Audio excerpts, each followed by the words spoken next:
Morning, everybody. How you doing? Welcome back to the Spurs Talk Show. There's the one that you want to see.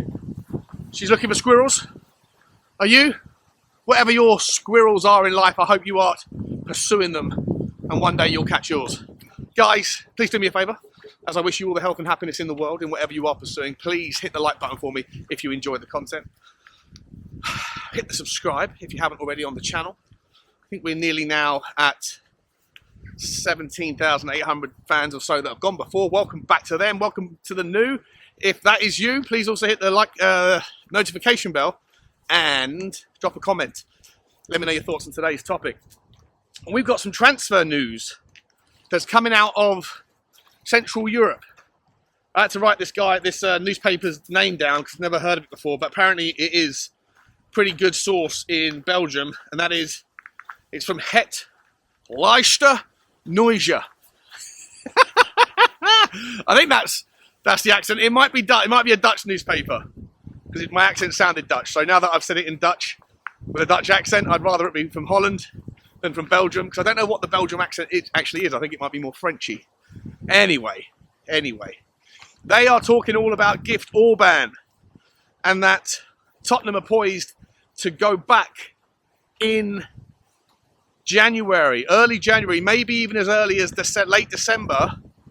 Tottenham scouts were quote-unquote wowed and amazed by Gift Orban in the last parts of last season. Throughout the summer, they continue to do their research and have continued to keep an eye on him in the start of this season. And they are convinced, compelled, I'm quoting all these from these articles, convinced and compelled and decided that apparently Gift Orban is the guy. We spent a lot of time talking about Gift Orban last year. Just if you don't remember, the guy has played 6 months of football in Belgium for Ghent. He spent the previous year or year and a half playing in Denmark, I think it was, or Norway. And he'd only basically started playing professional football about 3 years ago. He was a late bloomer. He's only 21 years old. And he's essentially scored a goal a game, give or take, everywhere he's been, in every country, in every league, and has continued this uprising, even in things like the Conference League qualifiers and stuff for Ghent. He's continued to have this impact.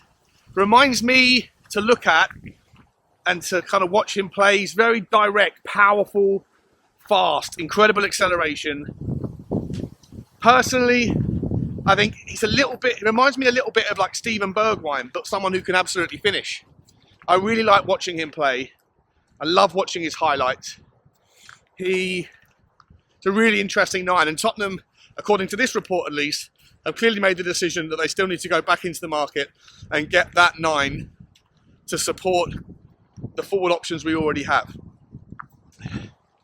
The story also goes on to mention that Tottenham are continuing to monitor and look at Maeda from Celtic and Furuhashi from Celtic. Despite Furuhashi signing a new contract, Maeda is a winger.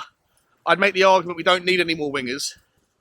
For what it's worth, though, Maeda last season, I think in the season that he signed for Celtic, which was last season, he played 40 games for them in total and scored 8 goals. He can play on the left or the right wing, or occasionally can play up front. But Furuhashi obviously usually plays in that 9 role. I've explained it before. He's not the same sort of player as Gift Orban. He's more of a clever player that finds space. Brilliant finisher, but uses that system that Postecoglou employed, at least at Celtic, where the 9 was the sacrificial lamb. You've got Brendan Rodgers back at Celtic now, who plays a different style of football. And Furuhashi this season has continued his goal-scoring phenomenal run. Last year, I think he got 32 goals, was it? Something like that, in all competitions. This year, in 5 games, he's got 4 goals and 2 assists. Obviously, it's Celtic, right? And, Celtic are a big team, a great team, but they are playing against teams that are, not as competitive as Celtic are, and obviously not as competitive as any teams in the Premier League are. That's always the question mark when you're looking at these sorts of teams. The same goes for Ghent, by the way, in the Belgium league. They are the top of the league right now. And again, you have to ask the quality, whether or not the quality is there as a good enough measure to judge these players, and how would they do against the best defenders in the world. It's a reasonable question to ask, and the answer you'll never know until you take the plunge or you take the punt. For what it's worth, Gift Orban hasn't started this season with the same ratios. I think he's played 4 games for Ghent, only scored 1 goal. Might even be 5 games and 1 goal. And so it's not quite as prolific so far as he has been everywhere else, right? Like I say, every other place he's been, basically a goal a game over the last 2.5 years. Quite incredible stuff. Different types of players. Sorry about the wind. I'll try and block it out. Different types of players. I think the other consideration around who you would rather have between Furuhashi and Gift Orban, according to this outlet, and I agree with it, is that Furuhashi is 28 and Gift Orban's obviously 20, 21. So, Gift Orban's got that time on his side, whereas Furuhashi, whilst he's been absolutely excellent, is he, does he have the sell-on value? Does he have the bandwidth to improve, to learn new tricks? Who knows? It's always a speculation. To me, I would like either of them. And I think the reason why Tottenham didn't go and get Gift Orban last summer, and the summer just gone, was because the price tag went up too steep. It put everybody off. I think Fulham were looking at him as well. West Ham were looking at him for a while. Palace were. There's lots of teams in the Premier League that are looking at. Of course they would be. Why wouldn't they be? But I think the price tag at about 30 million, 35 million was just too much. And so what will be interesting, for that price tag to not rise any further and to keep it moderately low enough for Tottenham to maybe go and take an interest, then he needs to have somewhat of a damp squib of the next 3 months of the season. You don't want him to go and score 15 goals before January, because if he does, then his price tag will be 50 million. And then again, that will prove to be too much for most people. But if he doesn't score as many goals, then do we suddenly not have the same interest in him because he's suddenly not as exciting and prolific as he was 6 months ago? It's a bit of a catch-22, isn't it? A chicken and the egg. Furuhashi, I don't think he will come. I think he has just signed his contract extension. I also think that maybe Ange, not sure what sort of take he would have regarding going back to Celtic and lifting their best player. The Celtic fans love, and they followed him. I see it in the comments. A lot of the people in the comments are still Celtic fans, and so they have followed with interest his story after he's left. Does he want to go and break their hearts by lifting their best player? I don't know. Well, that's, again, I'm just putting it out there as a speculative, but question marks are out there. But Tottenham are apparently, according to this newspaper, very much looking for a number 9.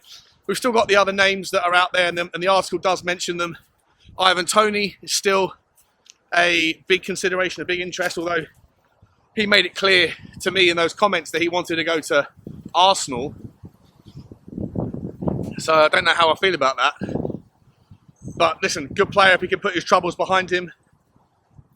But do you really want people that may have too much baggage hanging around the team and causing issues in the future? I don't know. It's not, for me, I'm okay with it. I think he's a very good player. And if we can get him at the right price, I would take him. I think he can do a lot of good. Another option, big, powerful option up front. We've also got, of course, the links to Jonathan David from Lille. They haven't gone anywhere. Vlahovic was still mentioned in the article. There was two or three names, but for me, I feel like Tottenham seem to be representing this youth-centric model where we're going after players that we hope are going to be able to hit the ground running, be good additions to the squad, be good members of the team.